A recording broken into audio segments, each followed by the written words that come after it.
What's up, guys? This is kioboomdiekin.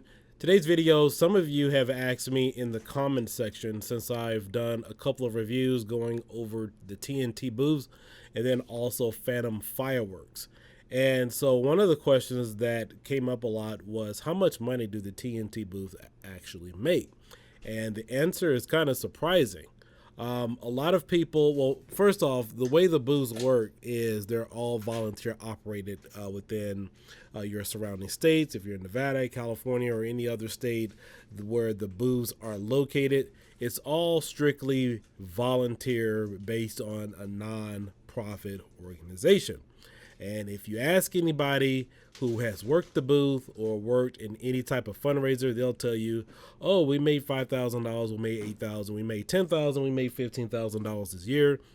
And in some cases, I know of one particular booth, they made $30,000 one year, but that was many moons ago.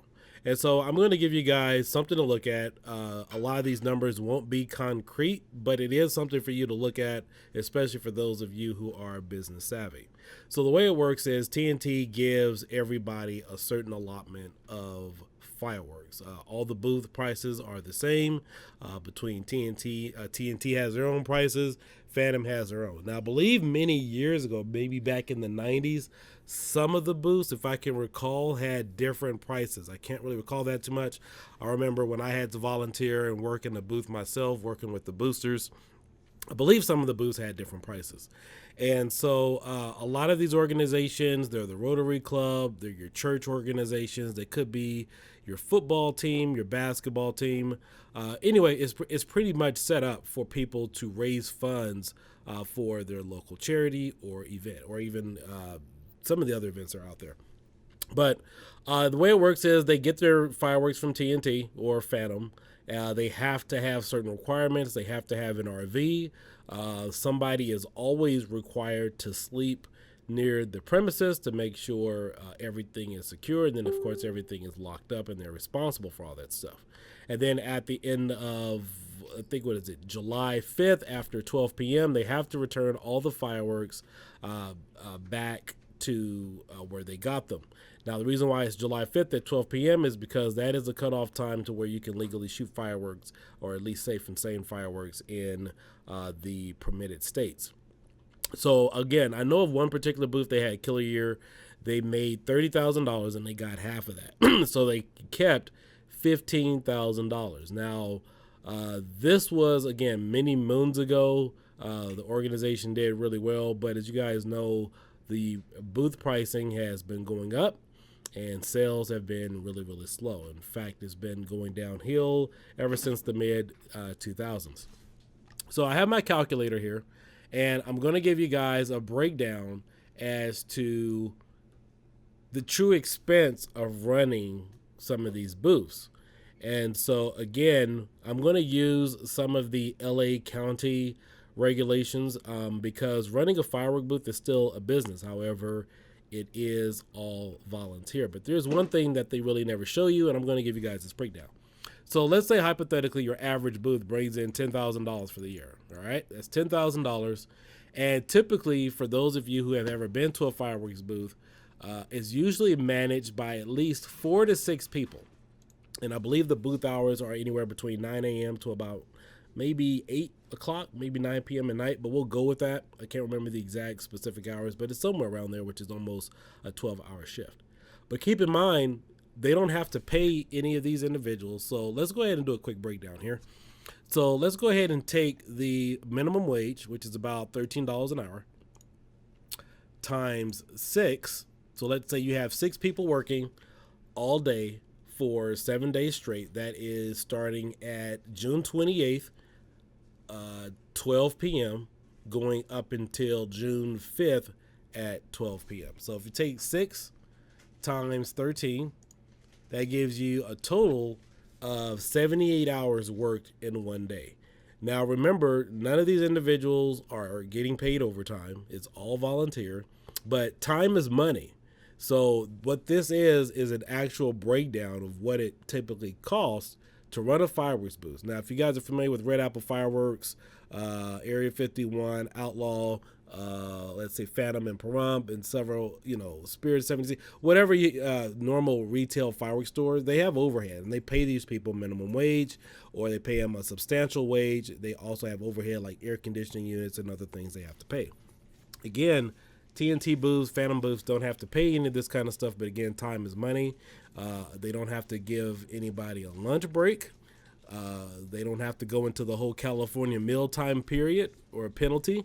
But this is your standard wage in California or LA County. And so you have 6 people typically working a booth. This is just a number I'm tossing out there.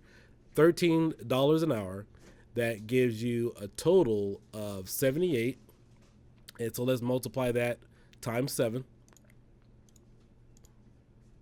That's 546. Now we're going to multiply that's the actual dollar amount.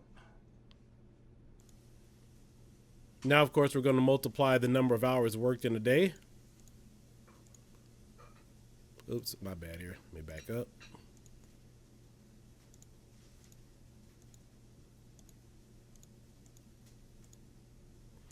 And we get $6,552. Now, again, this is a rough average.